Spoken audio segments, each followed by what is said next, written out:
88 رکنی ٹیم۔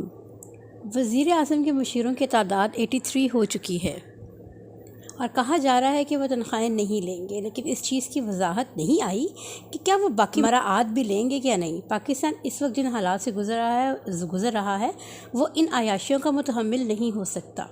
شہباز شریف بحیثیت منتظم اگر مجھے پسند ہیں تو اس کا مطلب ہرگز یہ نہیں کہ ان کے اس اقدام کو بھی درست قرار دوں۔ وزیر اعظم میں خود اتنی صلاحیت ہے کہ انہیں یہ ملک ٹھیک طریقے سے چلانے کے لیے کسی مشیر کی ضرورت نہیں ہے۔ ایک طرف خان صاحب ہیں، اگر ان کے ساتھ کسی نے بھی اچھا کیا ہے اس کو ہی اس کی سزا بھگتنی پڑتی ہے۔ دوسری طرف ہمارے موجودہ وزیر اعظم ہیں کہ جس کسی نے ان کا برے وقت میں ساتھ دیا اس کو کوئی نہ کوئی عہدہ دے دیا۔ آپ جس جگہ پر فائز ہیں اور خدا نے آپ کے ذمہ جو ذمہ داریاں لگائی ہیں، اگر آپ اس وقت پاکستان کو مشکلات سے نکال کر اس کے پاؤں پر کھڑا کر سکیں، اگر آپ اس وقت پاک وطن کو بچا لیں تو شاید جو لغزشیں آپ سے ہوئی ہیں خدا اس کو معاف کر دے، لیکن اس کے لیے سخت اقدامات کرنے کی ضرورت ہے۔ میں سخت اقدامات وہ نہیں کہہ رہی جو IMF کہہ رہا ہے، بے حد مہنگائی ہو وہ تو آپ چار ناچار کر ہی رہے ہیں۔ اس وقت ضرورت اس امر کی ہے کہ آپ تمام MNAs MPA سے کہیں کہ آپ اپنے تمام امارات واپس لے لیں، تنخواہیں مت لیں، بلکہ اپنے اکاؤنٹ سے اس ملک کے لیے جو کر سکتے ہیں کریں۔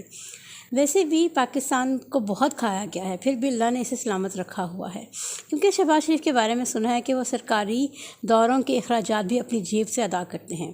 اگر اس وقت شہباز شریف نے یہ کام کر دیا اور اس کے علاوہ بڑے بڑے عہدوں پر فائز سرکاری آفیسرز کنالوں پر محیط گھروں میں رہائش پذیر ہیں، ہزاروں ملازمین کا خرچہ حکومت پاکستان اٹھا رہی ہے، اس وقت آپ حقیقتاً بڑا بن کر پاکستان کو بچا سکتے ہیں۔ اگر آپ نے اچھا بننا ہے تو پاکستان کو بچانا بہت مشکل ہے۔